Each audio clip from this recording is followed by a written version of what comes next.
Yes, we are here. We are locked in on this Friday for What's Cooking with Z. You know how it's rolling. You know how we're doing it. And listen, I want you to check it out. This morning, we are grabbing our passports without ever leaving the kitchen because we're taking a culinary trip across the pond to the United Kingdom.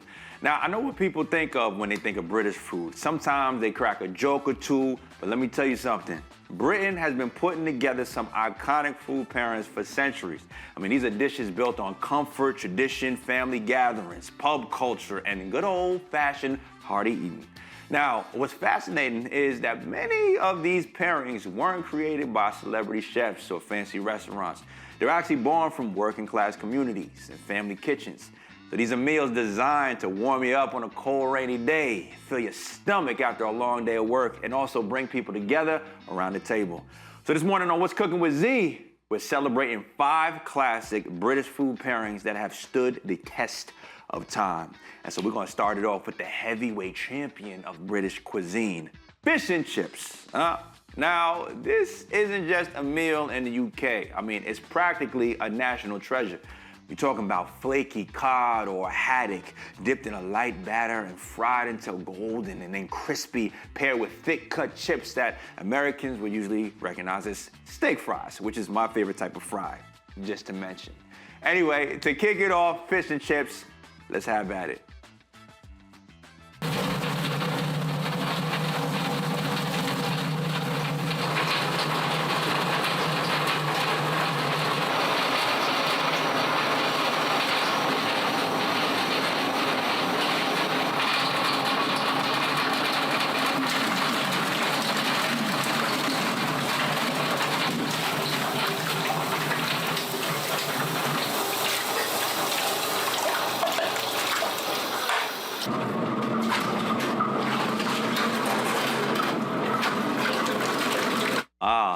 See, now this is the process of building the fish and chips. I mean, what you're seeing right there is this is the peeling process of the potato. Now, here, honestly, if you've ever had to just peel potatoes, numerous potatoes, it's a daunting process. But if you got a machine like this and you're pumping out fish and chips on a regular basis, I mean, how could you not get this a little bit more semi-automated? And that's exactly what we're seeing there. Anyhow, the combination of fish and chips exploded in popularity during the 19th century, and it quickly became one of Britain's most affordable and beloved meals. And what makes fish and chips so special is the contrast. Listen, you got the crunchy exterior of the fish giving away that tender, delicate meat inside, and it's just beautiful. And it also changes the flavor profile depending on what type of fish that you use. Let's check out a little bit more. The rock, all nice, freshly delivered on Fridays. We cut it fresh. Beautiful. 12 to 14 ounce rock. Then you got the minimum 10 to 12 ounce medium. Lovely, beautiful. Can't beat it. Great value for money as well, especially with the current climate of the world. All our rock, this rock comes freshly from Billingsgate Market. Strong flavored, great texture.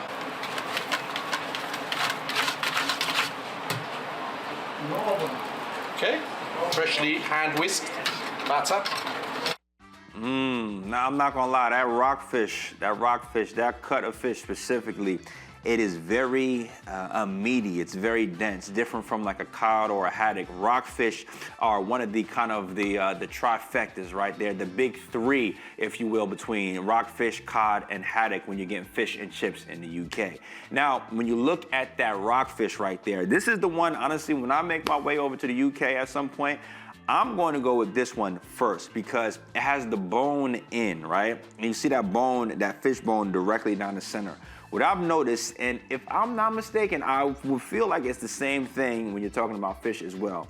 Even when I have a chance to get a nice steak, if I have the option to get bone in, my favorite cut of steak is a ribeye. Even if I have a chance to get a bone in ribeye versus a bone out ribeye, I'm going for the bone in because what happens is as the bone continues to connect and the connectivity to like a lot of the tissue and the muscle, you're getting more fibers, more connective fibers that are connected to that bone. And as you cook it down, what you're getting is even the bone and the gristle begin to break down. And I just found that when I get a bone in ribeye, it's a little bit more moist as you get, closer to the bone, and it's just a little bit more hearty. You know what I mean? Very, very nice. So I think it'll probably be the same thing with the rockfish here, having that bone in. It's just a way it kind of keeps the meat together a little bit better. If you think about it, right? I kind of feel like it's the same concept like when you pluck a grape off of like a grapevine. There's something, the longer it's like plucked apart from the grapevine, it starts to kind of like diminish in flavor, right? In flavor and texture. But the closer you can get to having it on the grapevine, it's kind of like the same deal, same concept. I don't know, just my 3 cents. Anyway, after that, then you got those hearty chips, right? Soaking up just enough flavor without getting soggy. All you gotta do after that, you add a splash of malt vinegar, and suddenly you got a meal that generations of British families have enjoyed, from seaside towns to major cities. I mean, this isn't fast food at all. This is comfort food with history. Love it. Step on the bone. I'll on the back.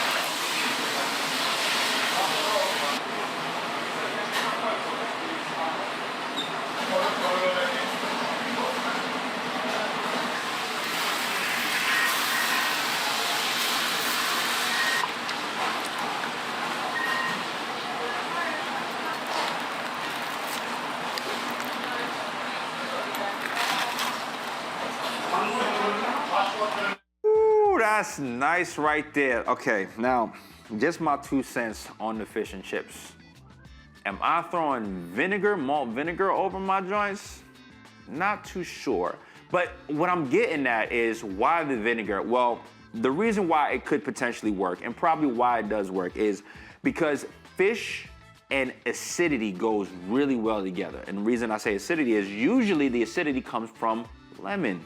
But here they're using malt vinegar to get that same acidity, and also adding salt.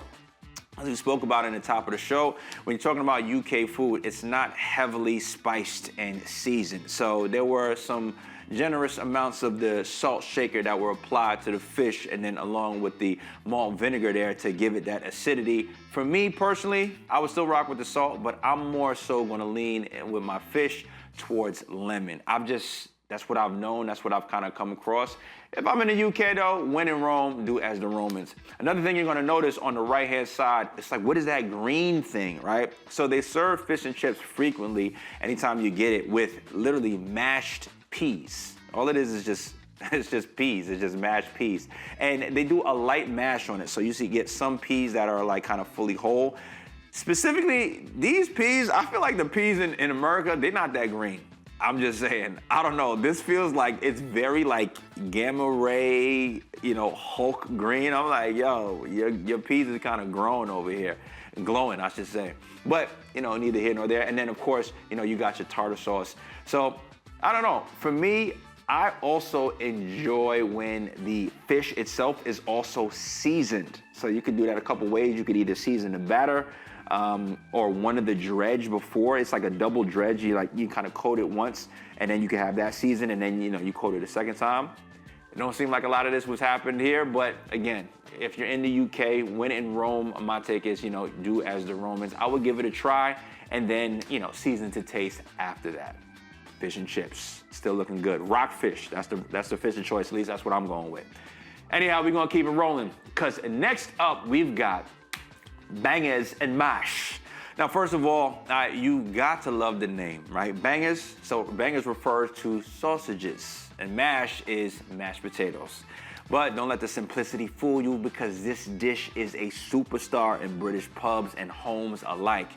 You got your juicy sausages served over a mountain of creamy mashed potatoes, and then drenched in rich onion gravy. Kind of right up my alley. Let's check it out.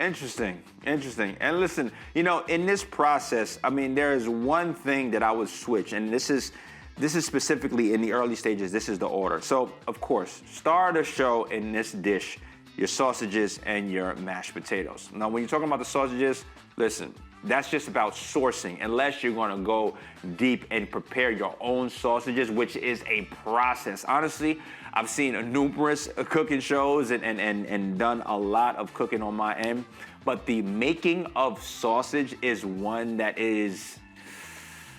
there's a lot of effort that goes into it. Maybe I'll get there somewhere along the line, you know what I mean? But you know, when I'm just cooking in general, I'll just buy my sausages. These look like high quality sausages, but in the process, again, one of the big pieces when you're talking about the bangers and mash, it's this onion gravy.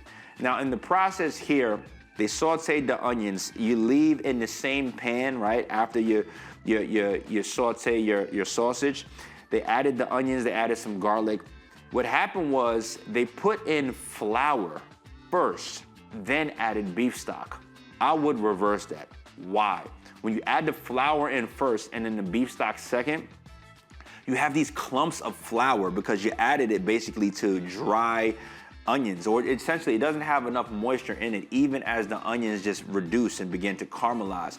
But I would add the beef stock first so that when you're putting dry flour in order to thicken up the sauce, it has something where you can mix it and you don't have these clumps of flour, you know what I mean, in your gravy. Secondly, what they did was, flour is one thing, but if you really want a thickening agent, I would use the beef stock still, of course, but you want to add a little bit of cornstarch. Cornstarch is a instant thickening agent. And sometimes if you add flour and you lean too much on flour, flour still has this, if you add too much of it, it can add this chalky kind of texture to what you got going on. But it's cornstarch, I find that, first of all, you don't have to add as much for the sauce to thicken, and it's much more tasteless, if that makes any sense, than like a flour is, because you have to tend to add more flour for something to thicken than you have to add cornstarch. Just a little pro tip on my end.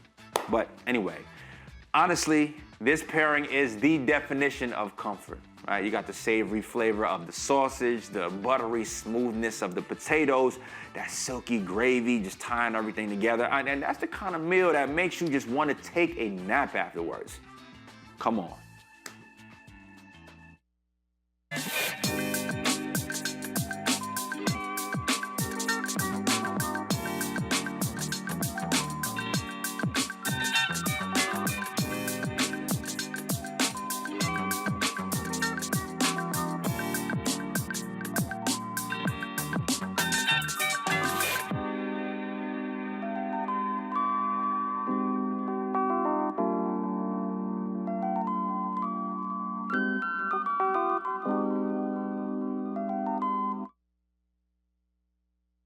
Looks kind of fire. Now, here's the thing. I'm glad that we have this zoomed all the way in. If you look really close, I know I can see it, but if you look really close, exactly what I was saying before, in the gravy, you can see little specks of the flour, right? They're just in there because you added it to the onions, and then so you got these little specks of flour. Even after the whole process of you mixing it up and you got the heat to it, again, you got these little specks of flour, and I'm good off of that. I don't want that in my gravy. So I would just switch the order and put the beef stock in first and then add not even flour. I would personally use cornstarch in order to thicken up and get your gravy popping. Actually, it's a trick that my mom taught me. And you don't want to add cornstarch directly to the mixture. What you want to do is you get a little cup on the side and you put some cornstarch with water in it first and you mix it up. And then you slowly add the already fluid water mixture into the developing sauce. First of all, what that's gonna do is it's gonna eliminate any type of kind of clumping, and you get to thicken like sparingly. Sometimes if you just put too much of a clump of cornstarch in there, it'll thicken up and you won't have control over it. You wanna just add little by little, and then you stir, you let the thing do its thing, let it thicken up naturally. You say, okay, it needs a little bit more. You add a little bit more of that cornstarch water mixture, and then you go about your business. I'm just holding y'all down, just letting y'all know what to do. Anyway, during difficult times in British history, especially during and after World War II, dishes like bangers and mash, they became staples because they were affordable and filling and also satisfying. Check it out. Done. Ready for service. Let's get served up.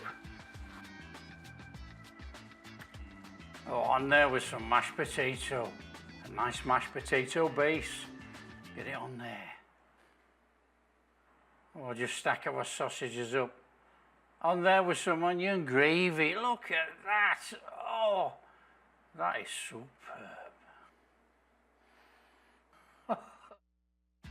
Now, personally for me, one other thing that I would say is I need my potatoes, they gotta be a little seasoned. I mean, it looks like that's just straight potatoes that have literally been just mashed up. That's not gonna do it for me. And my mashed potatoes, I gotta add some butter in there. I gotta add some salt, some pepper. I'm gonna chop up some chives up in there. I'm gonna use a little bit of onion powder, a little bit of garlic powder. I'm gonna jazz my things up a little something, you know what I'm saying? Like my onions, they gonna have some, you know what I mean, some swag to them.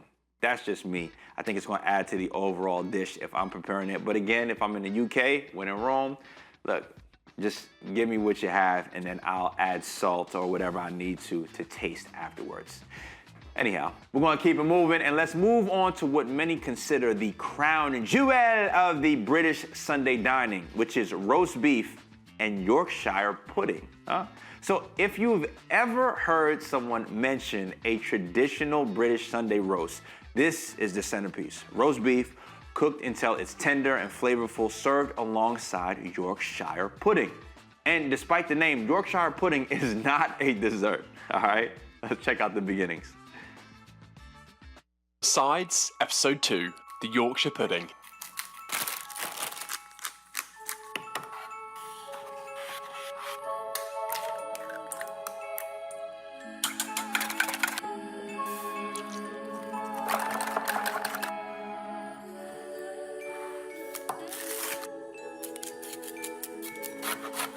So spicy. Don't get this stuff in your eyes.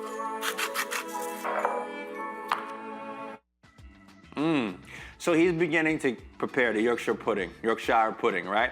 Now, if you wondered what that root was that he kind of carved out, I want to say that was ginger root, okay? Just different from ginger. It was directly ginger root, ginger stalk that he kind of shaved and adding that. He's going to add that into the Yorkshire pudding. But think of Yorkshire pudding think of it as a light, just airy baked batter that's crispy on the outside and soft on the inside.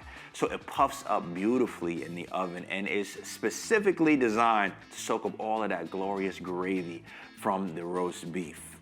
Check it out.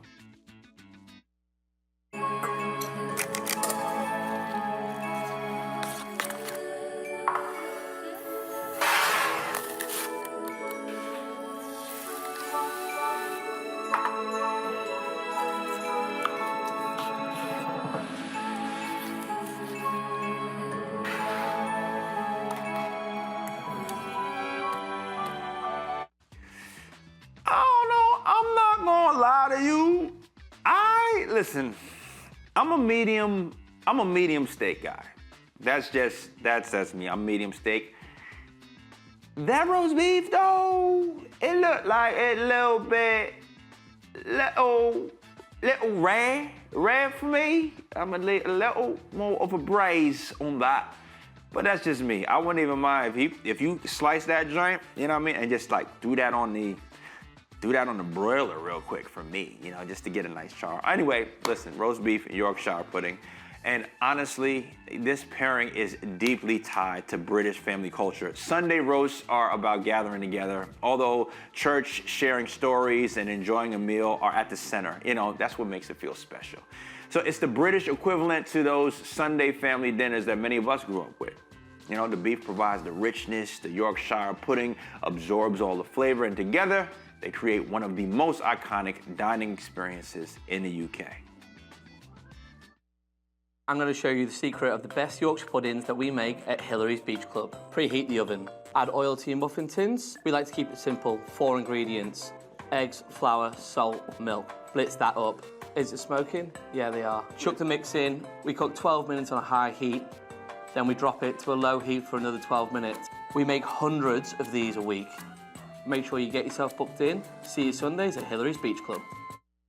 So it's fairly simple. Eggs, flour, salt, milk. That's what they do. I mean, my other man's, what he did was he grated that ginger root. I think that's a nice flavor to it. When I hear Yorkshire pudding, I can't help but think that it's something sweet. So I don't know. I think for me, just mentally what it's doing for me, I feel like there should be some type of sweetness in there. But again, it's a UK dish, all right? We're here in the States. You gotta rock with what they're rocking with over there. So anyhow, yeah, roast beef, Yorkshire pudding, another dish to try when you're across the pond. So we're gonna keep it moving, and now let's talk about a dish that practically screams home cooking, okay? Shepherd's pie and peas. Now, shepherd's pie is one of those meals that instantly feels like somebody's grandmother made it with love. Traditionally, it's made with ground lamb, vegetables, herbs, and gravy, and then it's topped with a thick layer of mashed potatoes and then baked until it's golden brown. Yum, yum, yum. I've had numerous shepherd's pie before. It is pretty classic, honestly. I mean, it's something that's also pretty straightforward. And what I did not know is anytime I've had shepherd's pie, to my understanding, it's been with ground beef. But knowing that it's made with lamb, ground lamb, I mean, that even kicks it up a whole nother level. I wonder even what it would taste like, again, in the process, and as we're about to get into it, you lay down a layer of roast beef and you begin to layer and stack, these layers building the shepherd's pie. In fact, what you usually do is you take your different vegetables, sometimes your peas, your carrots, you chop them all up, and you put that in the bottom of a skillet. You kind of mix them all together, and that's your bottom layer. And then after that, you begin to stack your potatoes on the top. You put some cheese on the top of there, and you kind of build this this UK lasagna, if it makes any sense. So I wonder what it would even taste like. Instead of having ground lamb, you almost leave some of like lamb strips, right? Like it's almost like lamb chunks, I should say, like chunks of lamb that are layered, and you begin to stack. I wonder what that would be like. Anyway, it's just my mind going off. But yeah, check it out. This is Gordon Ramsay's recipe to make shepherd's pie, and this is episode 4 of the Thanksgiving recipes. 2 pounds ground beef, a little bit of salt and pepper. Drain some of the fat, go in there with some onion, a carrot, and a celery stick. And now 3 freshly minced garlic, a tablespoon of tomato paste, a branch of rosemary and thyme, some red wine to deglaze, and lastly, enough beef broth to cover up all the beef. Now simmer that until the broth has reduced. And then lastly, go in there with some peas. And this is the perfect time to check if it needs some salt. If it needs some, just go ahead. So these are the building blocks, that's what you got there. But you know what really completes the experience? It's the garden peas. Now, that might sound simple, but there's a reason that this pairing has lasted for generations. It's the sweetness of the peas that balances the rich and savory filling of the pie. So the bright green color also adds life to the plate. And the combination just creates a meal that's hearty without feeling too heavy. Cut them into smaller pieces. Now boil your potatoes until completely soft. Mash your potatoes, couple knobs of butter, some shredded cheese. Pour in there about a half cup of some hot heavy cream, 3 egg yolks, and lastly some Parmesan cheese, fat pinch of salt, and some black pepper. Into an oven-safe dish, your meat goes first. With a fork, just score some lines. Freshly shredded Parmesan on top. A little bit of black pepper. Now into the oven at 400 degrees Fahrenheit until the top is nice and golden brown. You know, historically, shepherd's pie was a practical way for families to use leftover meat while creating this beautiful, delicious, and amazing filling. So today, it's still one of Britain's most beloved comfort foods, and it's a staple in homes throughout the country. You guys are loving my pie content, so in the words of DJ Khaled, here's another one. The classic shepherd's pie. I sweat down my onions, garlic and carrot, then add my beef mince. Season generously, then add tomato puree and red wine. Once the alcohol's cooked out, add some flour to thicken, then finish with some beef stock and frozen peas. Grate a layer of parmesan, then dollop on your tomatoes. Spread this out evenly, then with a fork, just score the top. Finish with another layer of parmesan, then bake. 20 minutes at 200 degrees Celsius, then switch your oven to the grill and finish for a further 10 minutes to ensure that crispy top. Enjoy. That's quick and easy. And if you saw, he added elements that we spoke about before. He put some cornstarch, as you can see, over it. You know what I mean? In his step coming up right over here, boom, the cornstarch, that's going to, it's a thickening agent. Again, with me still, the option that I always use is the cornstarch in the cold water. You mix it up, and then you lightly, you know what I mean, add it to your mixture and let the thing do its thing. Anyway, what we're gonna do is we're gonna land them playing, and finally, let's wrap things up with one of Britain's most classic flavor combinations: cheddar cheese and pickles. My American husband didn't know about before marrying a Brit.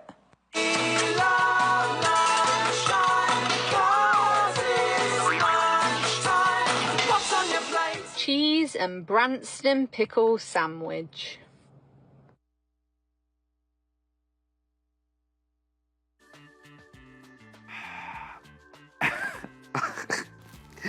Now, look, okay. I added this in there because, okay, I'm a person when I go to a spot and when I see something on the menu that it's not something I would necessarily try, but if it's like the thing there, like I'm gonna try it. Like if I go into a place and like one of their main dishes is something that's like something I wouldn't normally try, like I would rock with it. And so reason being is if I go to a place in the UK and I see this there and it's like in big and bold and it says like cheese with pickle sandwich and it's like bold, I might want to try it. But I've done research now. And specifically with the pickles and the way they do in here is it's from this brand, it's like pickled vegetables. Now, listen, this one might not be as flashy as fish and chips, but apparently we shouldn't sleep on it because Britain produces some of the finest cheddar cheese in the world, to be honest with you, particularly from the village of Cheddar in Somerset, where the cheese originated centuries ago. Episode 12, cheese and pickle toasted. Let's get it.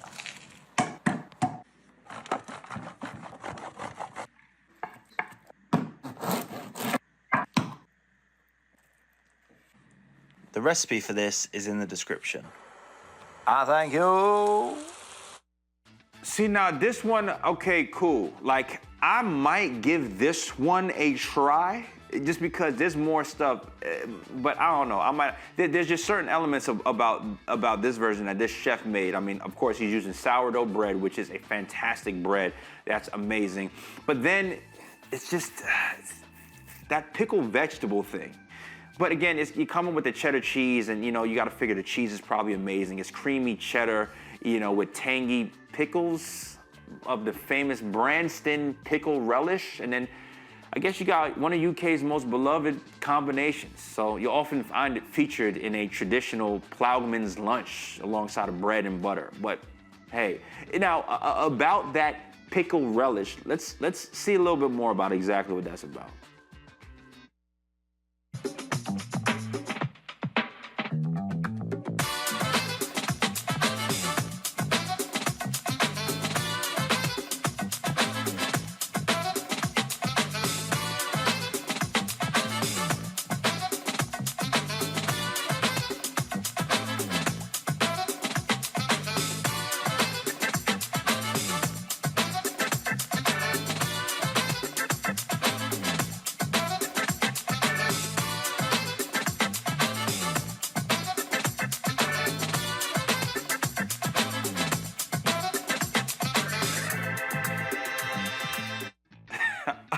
I'm sorry, but like when you make it like that, it's a no for me.